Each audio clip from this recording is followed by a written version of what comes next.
My beginnings was intense. Who'd have thought I'd go legit? For sure, yeah.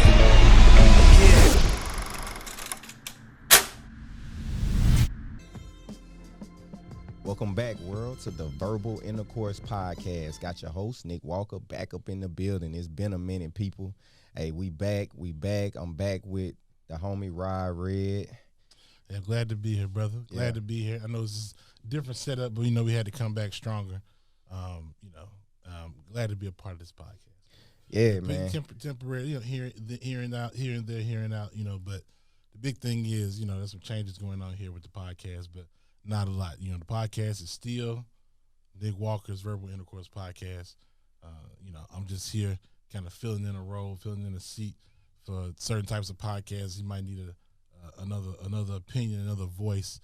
And, I've lended my talents. He's asked me to lend my talents. And, we kind of partnered together on this podcast and kind of created a studio for it and a look for it. And we really want to just focus on Jackson's stories and just anything that's interesting out here, but also just keeping that same flavor of the podcast. And it's still Nick Walker's podcast. So you might not see me all the time. You might see me sometimes here and there, but you're always going to see Nick. So that's the most important thing, I think. Oh yeah, no doubt, man.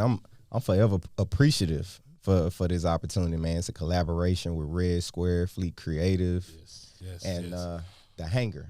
Yeah, the Hangar. Yeah, the Hangar. So Rod is building something that's amazing. I'm proud of that, brother, and I'm forever grateful that he decided to help me out with the podcast, Verbal Intercourse Jackson. We back.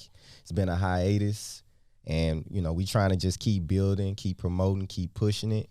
And yeah, man, it's a great day, man. Some people might ask why are we doing this? Yeah. Why you think? What do you think the why is? What's that? The why for Verbal Intercourse is about pushing the thought process, giving informative content, fun content from a black millennial based out of Mississippi. Black millennials based out of Mississippi. I'm the host, but it's a generation of talent, especially in Jackson, especially in Mississippi, 100%.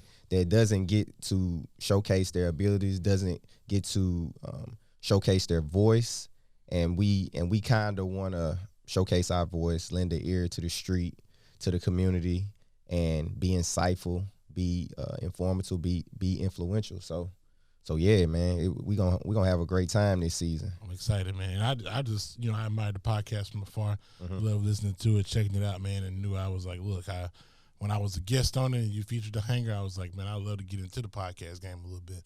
Not to want to be a host or anything, but just to give talents to. And so really it was a play for me to really try to get the Hangar up and going by bringing in an established brand like the Verbal Intercourse podcast to the Hangar.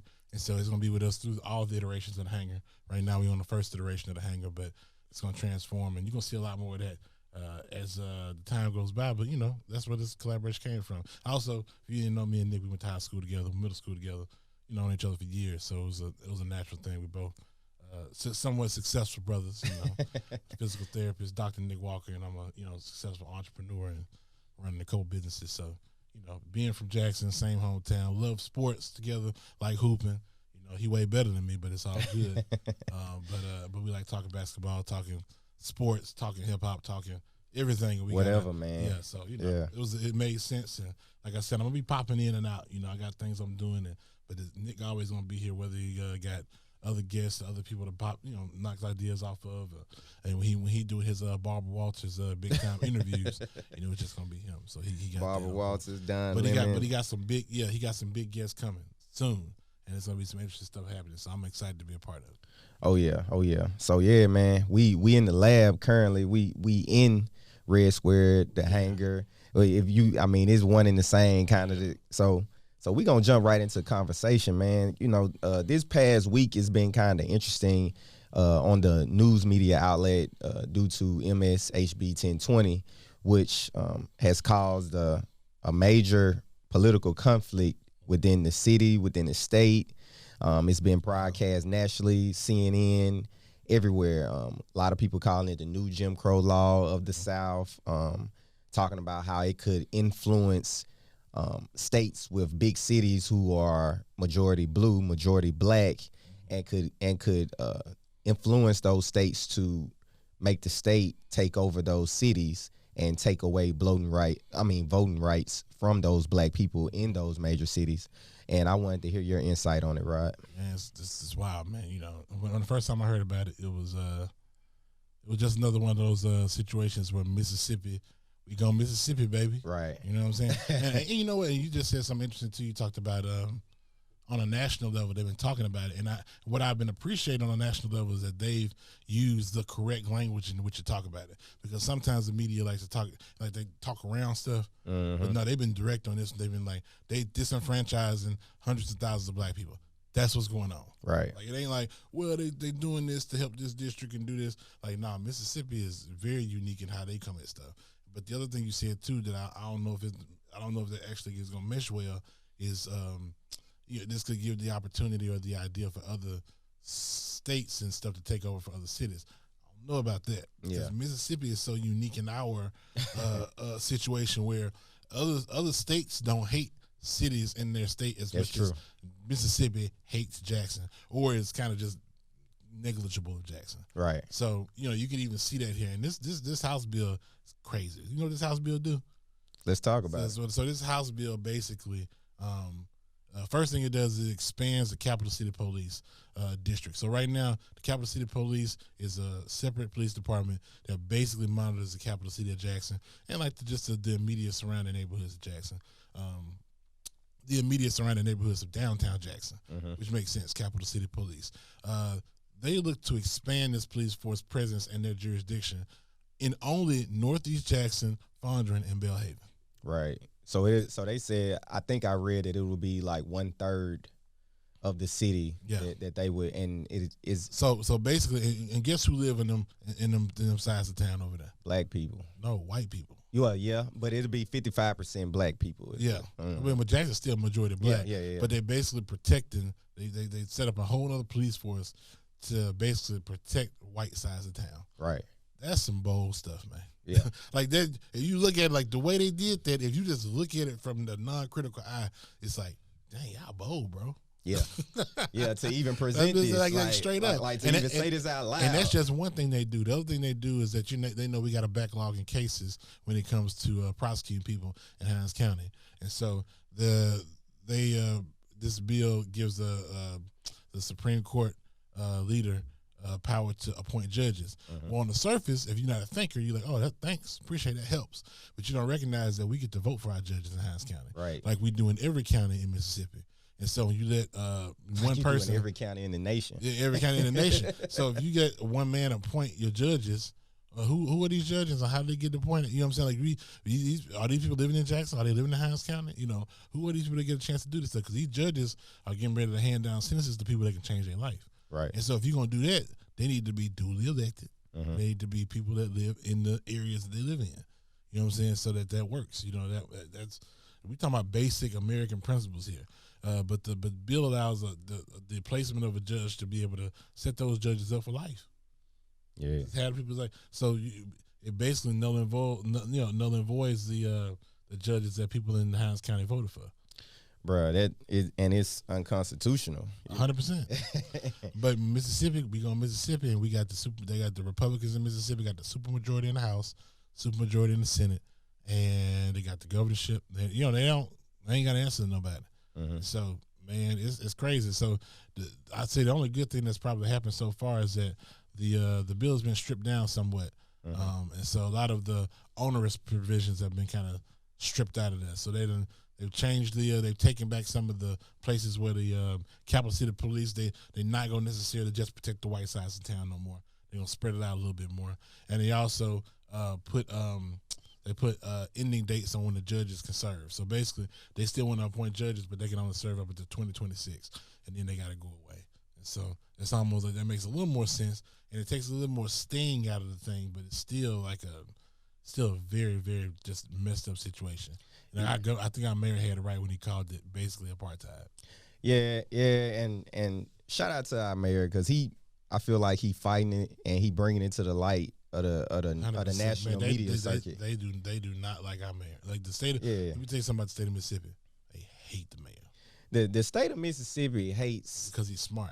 hates the capital city. Period. It's kind of like I always trip out because you know, if you ever watch Power, they always talked about how how much Ghost hate his wife. Like they say, I ain't never seen a man hate their wife more than they hate Tasha. It's kind of like I ain't never seen a state since I've been living that hates their capital city as much as Mississippi do. It's like the most asinine thing, and it doesn't keep millennials here. Yeah, 100%. It actually hurts it. We're still the biggest city in the state. We're the gateway into the state. But it's interesting with Mississippi though, because the hate don't come from like running around killing people and slapping people. It comes from neglect. Right. It comes from like straight up like disdain. Lack of finance. Lack of finance. Yeah, they don't go around like trying to burn Jackson down and killing people. They just severely neglected to the point of hilarity. You know what I'm saying? Yeah. And that was shown when you talk about the water crisis. The water crisis came and the state was just over there twiddling its thumbs and chilling, and then people on the outside going, "Y'all ain't gonna help your capital city." Right. And enough people from the outside said that, and the state was like, "Shoot, yeah, I guess we'll help them." Yeah, and it's like, what? Like, why would you want to help a capital city? And it ain't my capital city. Yeah. That's basically how they view Jackson. It ain't got nothing to do with me. And their thought process of helping the capital city is trying to pass a bill that creates a committee to basically manage the money. Mm-hmm. To manage the money that's coming in through the federal government. Yeah, and make no mistake too. That's what this this Senate bill that they tried to pass through. Mm-hmm. That's what part of it comes from. Mm-hmm. You know, nothing else made the state of Mississippi more mad than the state. I mean, the city government. The city going around the state, going to the federal government to get money, and then they just they pissed. They're like, what? You got $800 million. You finna what? You ain't call your daddy. You ask your granddaddy. Yeah, can you imagine being a kid and then you go around your daddy and get some money. Right. And they're like, what? You got $2,000? What? What? All of a sudden they done made up new rules where you got to be in the house at this time. You got to get bank account this time. You know, that's how they view us. So that's crazy. Make no mistake. That's why this bill is here, is because we got that money from the federal government, and the reason why anything that happens progressive in Mississippi, people don't understand it happens through the federal government. Yeah. And it has to. You got to make Mississippi get right. You got to send. How you make kids go to school in Mississippi? They had to send troops to hold guns to white people's heads to let black people go to school with them. Yeah, man. You got to get that through your head. Yeah. The federal government had to send troops to hold guns to be like, leave them alone, let them go to school. Yeah, man. It's That's wild. Hey, it's a different level of systematic oppression and racism in Mississippi, but man, we gonna keep pushing forward. Oh, we gonna keep pushing. Hey, we gonna keep pushing. We gonna keep grinding. We gonna keep going at the system. The best part about probably living here is that we get a chance to comment and speak on this stuff, but then also we get to do the work and like trying to make a change here too, man. So yeah, I think we at the bottom. Ain't nowhere else we can go with, but up, Mississippi, man. Yeah, so in other Jackson news, Deion still he still got our name in his mouth. Jackson State. I'm a JSU alum. I'm not a JSU alum. I'm a University of Southern Mississippi alum. Everybody from the city to me is JSU alum. Now I am a Jackson Public School alum. Yeah, and my parents were Jackson State. And so now I didn't go to HBCU, but I'm close to them more than a lot of people is. Yeah, so I get it a little bit, but I ain't gonna act like I. Yeah. I mean, Jackson State, but I get it. I'm your cousin. I'm your cousin. Yeah. You the cousin. Like you be at the tailgate. I'm at the tailgate. But yeah, that's wild, man. Yeah. So Coach Prime, man, I still think that I don't think he should never left. I think he left at a bad time, and I think at a pivotal time. Yeah, and I think he gonna realize he left at a bad time later on this year. He counting that dough. He ain't realizing. Nah, he gonna. It ain't when he gets swag. He gonna realize TV by Nebraska. That dough ain't gonna. See, here's the thing is that's why I say in the middle of the season, because he gonna realize that money ain't worth it. Yeah, and so he kind of getting it now. I feel like. But, because he was getting humbled by his kids a little bit. And when he made the move, he didn't realize he was going to get that much backlash and hate. You know what I'm saying? So he was kind of feeling it a little bit, but he really gonna feel later on when he starts to lose, and when he starts to, and when he playing the games and the games are basically devoid of soul. And so part of the reason they gave him the power and the energy to do it is because to bring the soul. Is the soul? Well, it's because Jackson State brought the soul. Yeah, we brought the soul, but you know, Deion, you know, prior to all of this, Deion is Deion. Yeah. Like he's one of them first name bases, like household names. Deion. And I was telling you earlier that I think Jackson State and the marriage between Jackson State and Deion was the most perfect marriage ever. Yeah. No one had the upper hand on the other one. Some people might have thought they had the upper hand on the other one, but the truth is that Jackson State needed Deion just as much as Deion needed Jackson State. No doubt. And both of them together were perfect. And they brought the best out because when that little run they had, that was one of the greatest runs ever. Yeah, you know that undefeated season. Undefeated season, and I ain't talking about just the run on the season. I'm just talking about the off season too. Undefeated season, homecoming crazy, attendance out the chain, random events, bringing all kind of money to the city through Walmart from Deion's connections to corporate America. But he don't get them resources without having a good story in college game day. College game day coming through. Yeah, all the national attention they brought. You know what I'm saying? Like it was Good Morning America coming through. Like that stuff ain't nobody going up to go see the Colorado. I don't know, man. Buffalo. They might. Good Morning America not going out there to see the Colorado, but they not. It ain't a good story. It was. That's why I say they needed. Like it was Coach Prime that brought him there. Okay, he was a seven, but the story is what made it stick. You know what I'm saying? Mm-hmm. Michael Strahan came because he cool with Coach Prime. They cool. We playing lead together. Mm-hmm. But Michael Strahan also went to HBCU. Right, and that's why he came. So that's why that's two. Now it's like the story ain't there. It ain't all the way there. From a PR special, it ain't all the way there. So. I definitely agree with that. I think it'll also eventually, if he don't go up there and win this year, I think it'll eventually hurt his recruiting because, like I told people, getting black kids to come back to HBCUs, that was a big deal if you got a superstar on that level, making it a big deal. Yeah. But to get to my point, earlier this week, video went viral. All the JSU alum erupted. On the video, Deion is basically looked like he's in a meeting with I guess the creative directors, the band directors, the people that put on the halftime shows, that do all the presentations and pep rallies and stuff for the football team. Basically saying that, HBCUs do it like this. Y'all gotta play this type of music for the fans. So, we do it. We know where he at? Exactly. If you don't know anything about Boulder, Colorado, or if you just absent from the sports world, Boulder, Colorado is one of the most, I would say, it's one of the most whitest places in the nation. It's the exact opposite of Jackson, Mississippi. Jackson, Mississippi is the blackest city in the country with people more than 150,000 people. Right. So granted, so this is a literal opposite. Of course, there's nothing wrong with being from Boulder, Colorado. There's nothing wrong with, taking your talents there. But the fact that you think that you could take black culture to a place that was just completely white, that'll just be like trying to bring white culture to a place that's completely black. It don't fit. Like it was wild that he would even do that, and it's wild that he's still bringing up HBCUs and his whole camp still bringing up Jackson State, because I'm an alum from Jackson State. I'm on Twitter every day in these spaces talking to alumni, talking to people that's close around the media outlets from the football team, talking to people that have JSU and SWAC podcasts, and we are literally done with this whole scenario. But it seems like every week it's something that they bring up about us, comparing us. I left a big impression on him, man. We left a big impression, bro. It's kind of just like that girl that leaves that man because he doesn't have enough money for her, but she goes to the rich man and ain't in love with him. She's still in love with the poor man. Mm-hmm. And that's really what this was all about. Yeah. If we had the money, he would probably still be here. But I'm glad he's gone because I'm tired. I was tired of all the hoopla, all the cameras, all this, that, and the other.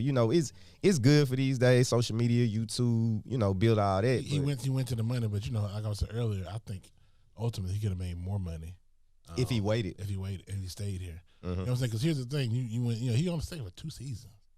You know, the first season was a weird COVID season. It didn't really count. So this past season was the first one. They went undefeated. Okay, you did what you need to do. You accomplished it. But also, you signed a 4-year contract. Right. You need to stay here for 3 years. You know what I'm saying? If he had stayed his whole contract, went undefeated 2 more years, nobody would have been mad if he left. No. if he had graduated a recruiting class. Yes, you know, if he graduated a recruiting class, he's like, look, I done came, I done been undefeated. It's what, you know what I'm saying? What, not really much more I can do. Obviously, I know I want to go to the next level in terms of college football. We clapping it. We thank you, Coach Prime. We know, we understood, but it was just that coming down here selling that steak oil salesman. I'm gonna save you. I'm the Jesus Christ for. I came one time. As soon as I get a little bit of liquor, something, somebody throw me something, I'm out. I'm gone. Right. What was that mean? I always said I wasn't gonna leave the hood if I got a little bit of money. Yeah, I said I wasn't gonna leave the hood. As soon as I got my check, I was gone. Hey man, shout out to DC Curry on Friday, man. Classic movie, man. But nah, man, Coach Prime, this is crazy. So I was saying what you seeing these patterns of Coach Prime reaching back and trying to pull back that what you know what he did it with Johnny T's. Same, yep. He got my shout out to Ken. He got my homeboy up in Colorado right now, building stuff, designing stuff for him. Shout out to Ken. I ain't mad at you for getting your money, bro. Hey, Johnny T's, get your money. Get your money, my boy. Get your money. Everybody get your money. But the thing is, he missed that soul. He missed the soul. You can't replace the soul, my guy. And that's why I say in the middle of the season, when the band playing them same old songs, they down by 30. And they down by 30 on a hard season because again he done went to a harder conference. He done had to, you know, he's starting over. And when it's just it ain't picking you up no more because your people ain't there. Like he ain't missed. He didn't count the cost. I was telling these people that earlier. We get people that leave our church sometimes all the time, and people don't recognize how much bigger role the church play in their life until they leave. And they leave and they get real lonely. They be like, man, I don't know why. What happened? Right. It was like, because you ain't counting the cost for you left. He looked over in Boulder, Colorado, and was like, it's pretty, it's money.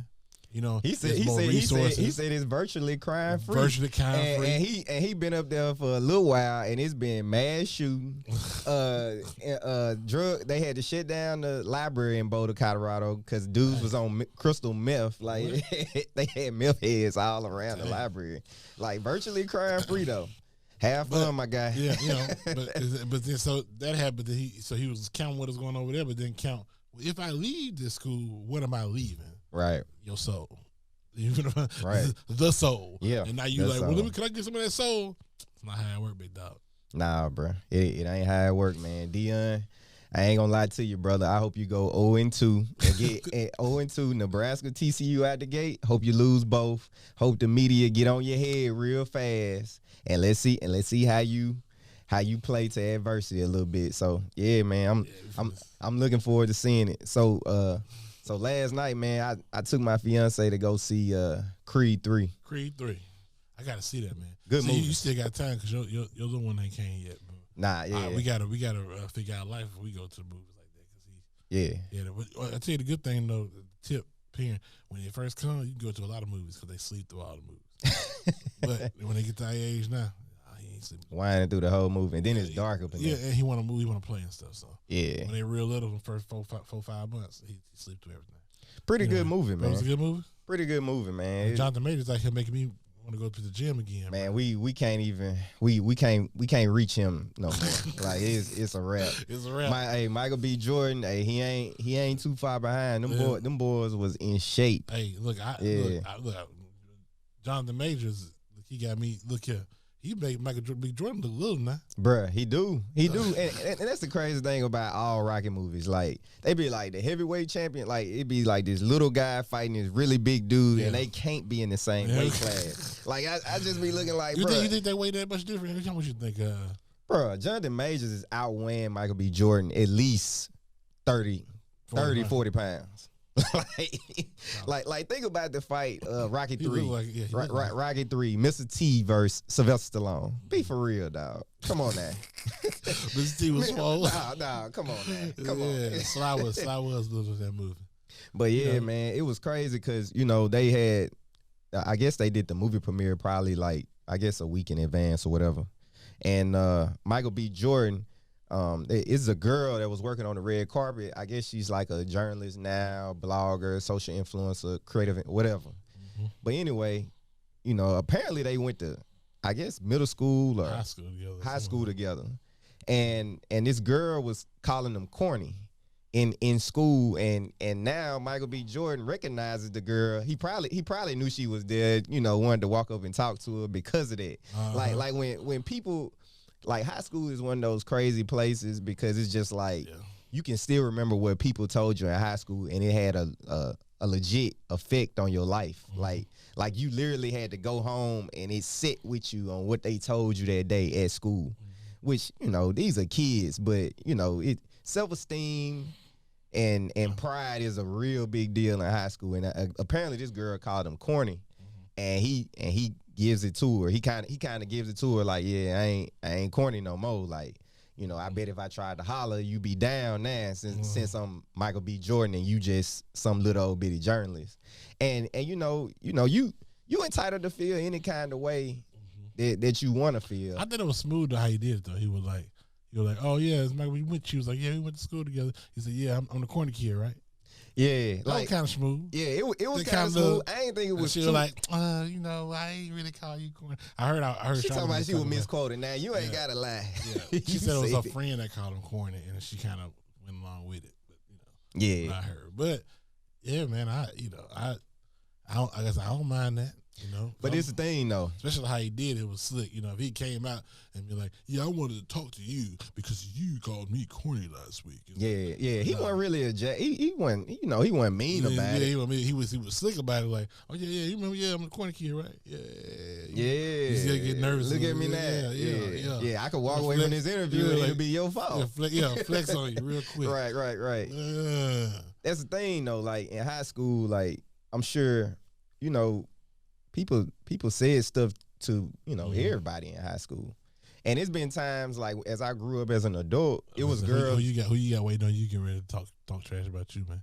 Well, not too many, but that's the thing though. Like it'd have been times that I might have said something to women in high school, and then, you know, after high school, these girls grow up to be fine, and you try to holler and they be like, nah. And you remember in high school, you said, nah, like, and I was like, you know, when I looked at that interview, I was like, dang, I guess people really do care about, you know, everything that people say in high school. Like I didn't realize it. You know, people probably thought I was a bully in high school. If you going by this age definition of bully, you know what I'm saying? Cause we all roasted each other. Come on now. As many black jokes as I got in high school. Like people used to cut the lights off and say, "Where Nick at?" You know what I'm saying? Like it used to be like, and I just laughed it off. Like it didn't. I'm surprised I ain't get no black jokes because I'm probably like just you a whole shade. No, you like 2 shades lighter than me. 2 shades lighter than you. 2 shades lighter than me. 2 dead ass. You 2 shades lighter than me. Like, what about 2 shades lighter? But I'm saying though, like. Did any of those jokes like that people said to you in high school stick with you to the point where, because you're successful now? Yeah. So well, I mean, it do stick now. One thing I did learn was that words are very powerful. Yeah. And that everybody take them differently. I you know, sometimes I had this thing about me generally where, I don't know if it's me because I'm a Virgo or whatever, but I generally think people around me I think I'm smarter than most people.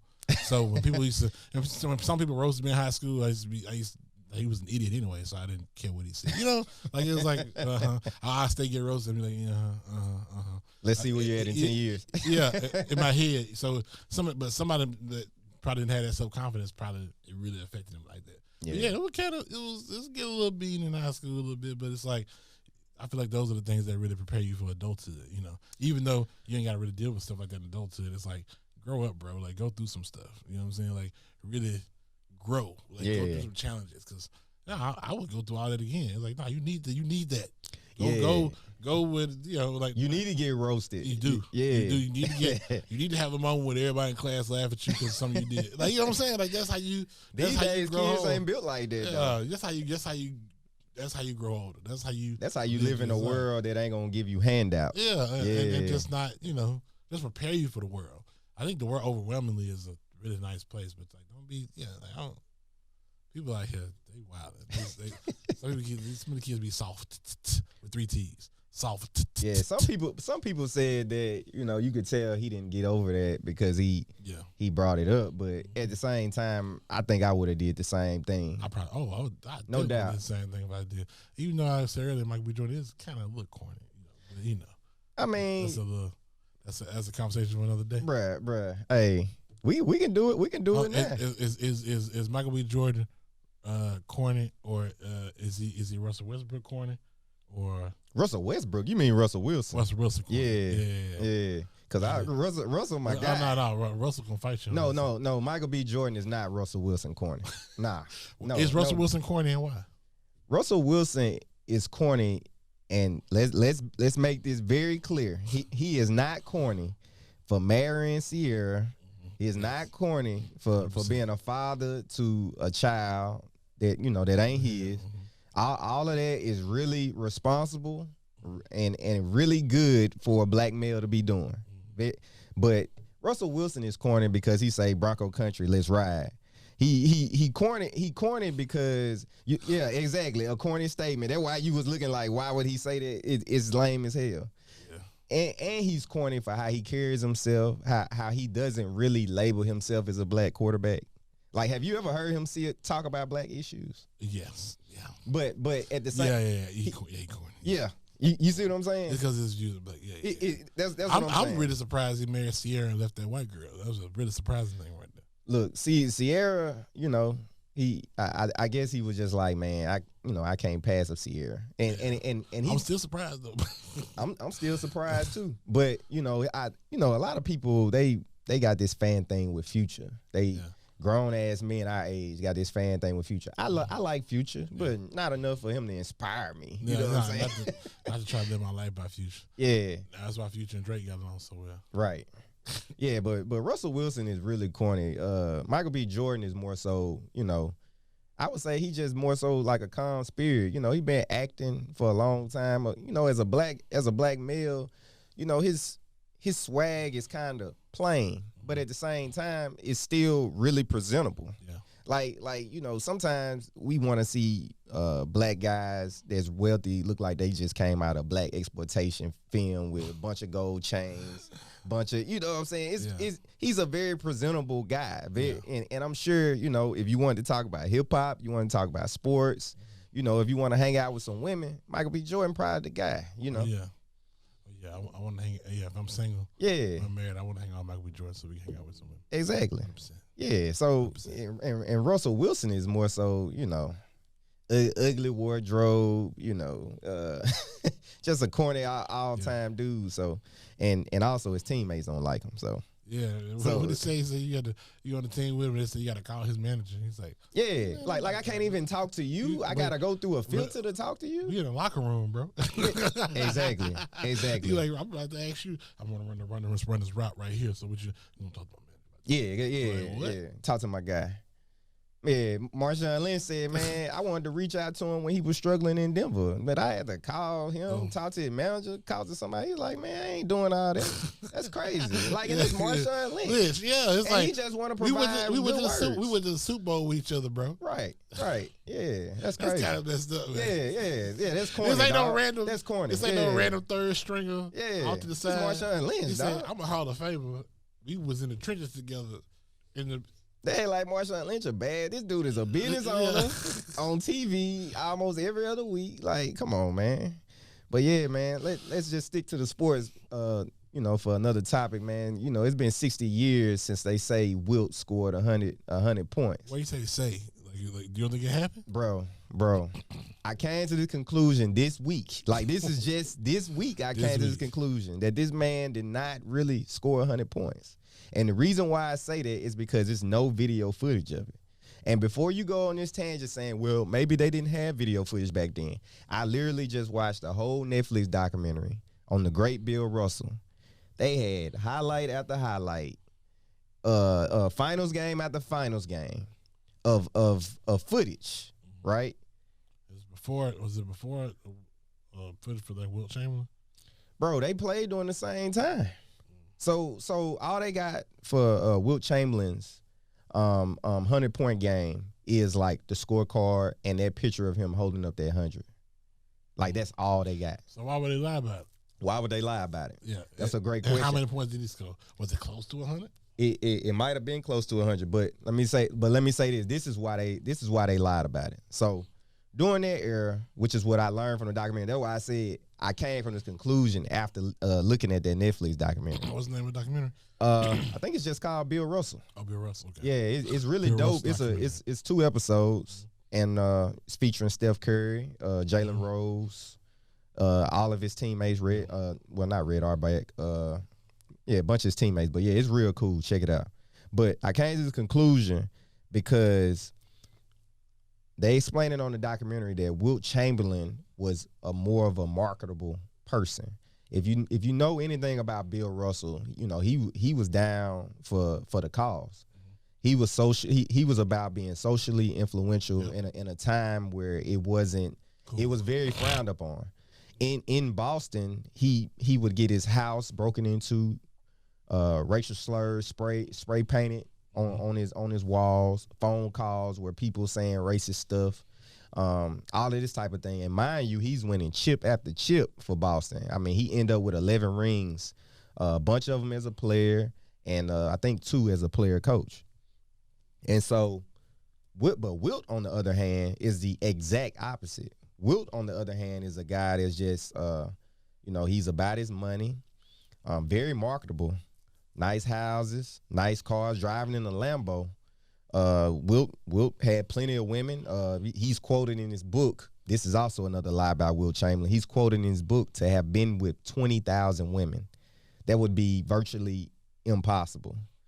it would be it's like, you can't do that and work a job, my boy. Yeah. Like you cannot leave the bed if that's what you're doing. So and the NBA wanted to market itself. Think about the NBA. The NBA didn't become really marketable until Magic Johnson. And Magic Johnson and Bird rivalry. That's how the NBA beginning to turn a profit. And then Jordan came right after their era. Well, he was during their era, but it kind of on the tail end. Switched over to him. Yeah, and it catapulted. Jordan took it to the next level. Yeah. So if you look at it, for them to say Kareem scored 100 points, that'll be, something that's amazing that ain't nobody ever done it, right? So it's marketing. Marketing. That's all it's about. And then you want to market because, be for real, Wilt Chamberlain is was way more talented than Bill Russell. Bill Russell beat him because he knew how to win more, and he was willing to do whatever to win. But Wilt Chamberlain, you talking about top centers, you talking about Kareem, Wilt, Shaq. Period. So my point is saying that they just did it for marketability. They wanted to have this gigantic character, create this gigantic feat that nobody else can do. Mind you, this is a time where it's no 3-point line. All it is layups and dunks, jump shots. Everything count to. Score 100, then you averaging 30, you averaging 40. So why ain't your next scoring output is 80, 75, something like that? It's such a weird right. I've taken statistics on a PhD level. That's what we call an outlier. You know what I'm saying? Like, why would you score 50, then score 100, and then never get close to 100 again? The second closest to 100 is Kobe's 81, and he hit 12 threes in the game. That's made it a lot easier. Right. Mind you, this game didn't go into overtime and has no video footage. Well, I don't discredit you. I believe. You believe? I believe. I ain't do my own research to do it to know whether it's true or not, but I can see that. It's kind of like I got people that believe it is unusual that they don't have any footage of it. It's unusual that they don't have any footage. It's unusual that it was in a regulation game to score 100. Yeah. Like 81. So how much do you think he really scored then? He probably scored about 80 something. He probably scored about 80 something, and it's just like, man, somebody in the crowd, man, he damn near got 100. Somebody mentioned it. Somebody mentioned I was there. Somebody said he damn Man, near he got almost 100. got 100 on that thing, man. God damn. He damn near got 100, He did, man. right? Yep, he got it. He got it. Come on, man. Got the scorecard, no video footage. Be for real, bro. I had one more topic real quick, but Go ahead. we'll save it for next time because we're gonna talk about vacations Vacations. and going with your homeboys. And Oh nah, we can talk about that now because I'm pissed off right now. Why you mad right Hey, now? Well, I'm gonna tell you something. I'm in this weird place, like, and I'm glad you brought this up because this week, I was kind of down. I work home health, so I have a lot of time riding to myself, like, so Thinking in the car. Yeah, just thinking in the car, thinking about, where my life going, baby coming, marriage coming, all that type of thing. Yep. And I was just thinking about, how the gang used to be a gang. Like we used to, hang out tough, this, that, and the other. And my brother, he wants me to go out of town for, bachelor party. And Where to?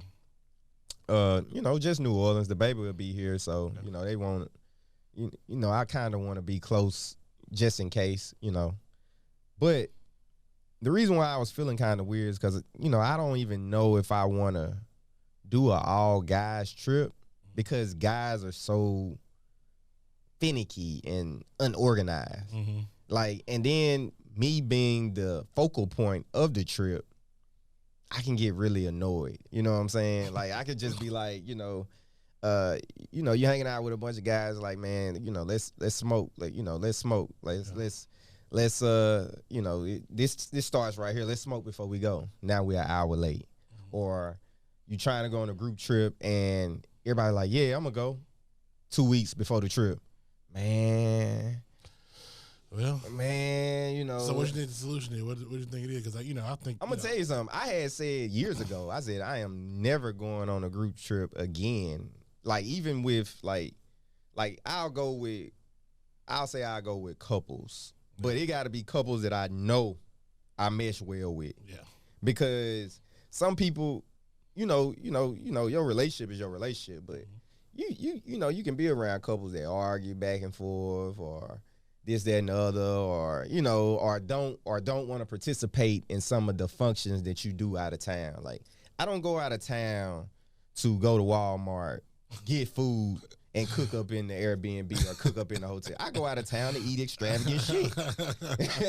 I don't go out of town. Like you're hanging out with people that are different points in their life right now. Well, I won't say that because your situation is your situation. But at the end of the day, if you have a plan, you kind of gotta stick to the plan. You see what I'm saying? Like if I say I'm going here, if I'm going to DC in July, I need to financially, if I don't make a whole lot of money, or if I'm in a situation where I have to put my money in other places, I need to financially prepare.